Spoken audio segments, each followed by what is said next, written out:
Bueno, nosotros vamos a comenzar nuestro debate sobre la eutanasia. Primero que nada, definamos la palabra eutanasia. La eutanasia viene del griego, se divide en dos partes.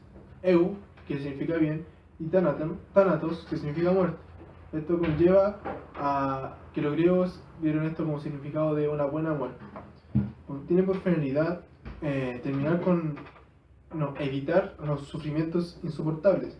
Para esto existen dos métodos, método pasivo y método activo. El método pasivo es aquello que omite o retira tratamientos para llevar a la muerte, y el método activo es el cual se basa en acciones que conllevan al fallecimiento de la persona. De modo que le permite a cada quien vivir y morir según sus convicciones. Los pacientes y los médicos que entiendan que la muerte es digna, es la que llega después de hacer hasta el último esfuerzo para vivir, y pueden optar por hacerlo. La muerte se busca por finalizar una vida que ha llegado a ser insoportable por el sufrimiento y el dolor de las enfermedades. ¿Quién debe decidir la eutanasia? Primero que nadie decide la eutanasia el paciente. ¿Por qué? Porque él sabe el dolor que causa tener que soportar todos los días lo mismo. También debe tomar en cuenta si es incurable su enfermedad o es irreversible. Por ejemplo, en Holanda, país en el cual está permitida la eutanasia, ya no solo se aplica en enfermos, sino que también en personas que ya no quieren vivir, como por ejemplo el senador socialista octogenario Brock Nexnar, que pidió solamente ser finalizado porque no tenía ganas más de vivir. Una vida que no se puede vivir no es un privilegio, es un castigo. No es justo someter al hombre a dolorosas situaciones en las cuales se pueden evitar. Por ello, la persona como paciente tiene el máximo derecho de la toma de decisiones médicas si se refieren a ello. En Holanda, la profesión médica considera positiva la despenalización de la eutanasia, de forma que ningún médico que siga las ciertas líneas para la eutanasia puede ser penalizado por la ley por cometer actos eutanásicos. Las líneas que se deben seguir son las siguientes. El enfermo tiene que ser competente y debe pedir voluntariamente la muerte después de ser aconsejado. Su sufrimiento tiene que ser insoportable y no puede haber forma de hacerlo soportable ni con remedio, ni con droga, ni con ningún tipo de ayuda. Por ningún medio. Y el juicio del médico con respecto al diagnóstico y el pronóstico de otro médico confirmarán el hecho de eutanasia.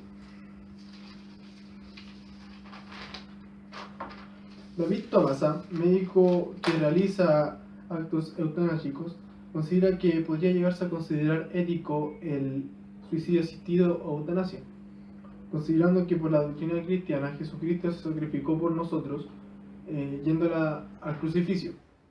Eso es un acto equivalente al suicidio, que pudo ser evitado, pero Él se sacrificó por nosotros y aceptando lo que viniera.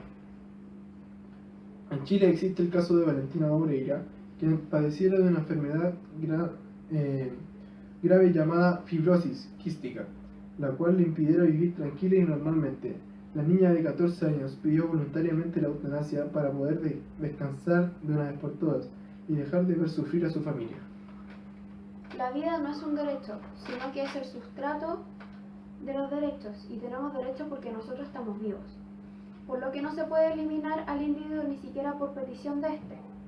Según la Asociación Médica Mundial, esta considera que los que practican la eutanasia son contrarios a la ética y condenan tanto el suicidio asistido como la eutanasia.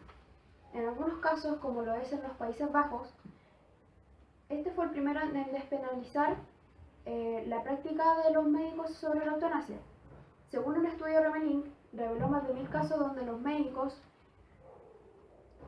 causaban o aceleraban la muerte de los pacientes sin que esto lo pidieran. Según la versión de los médicos, esto daba las razones de que era la imposibilidad de tratar el sufrimiento de la gente, la falta de calidad de vida que tenían los enfermos y lo mucho que tardaría la persona en morir.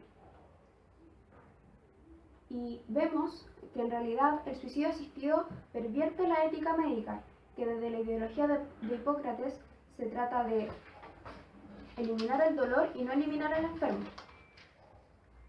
La eutanasia no es solicitada por personas libres, sino que casi siempre son por personas deprimidas o que están mental o emocionalmente trastornadas.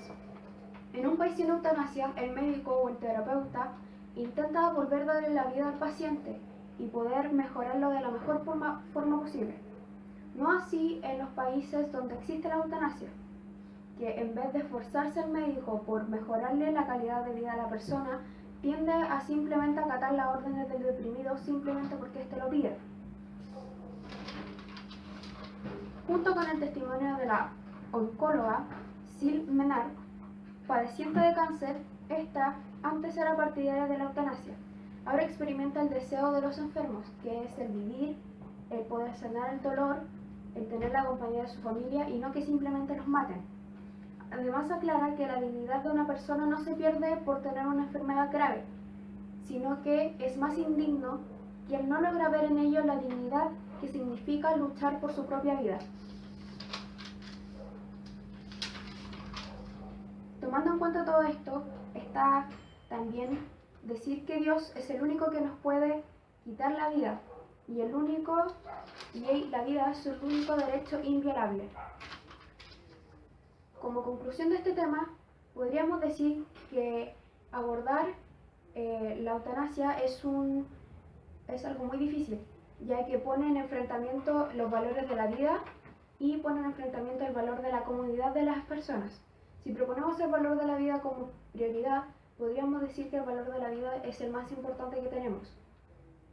Pero, además de esto, el valor de la comodidad de la gente y de que no ver sufrir a las personas que padecen esta enfermedad incurable y el sufrimiento de los familiares, podríamos decir que la mentalidad de la actualidad está mucho más cambiada y que las personas están de acuerdo con evitar el dolor y el sufrimiento de las personas que tienen enfermedades que no son curables.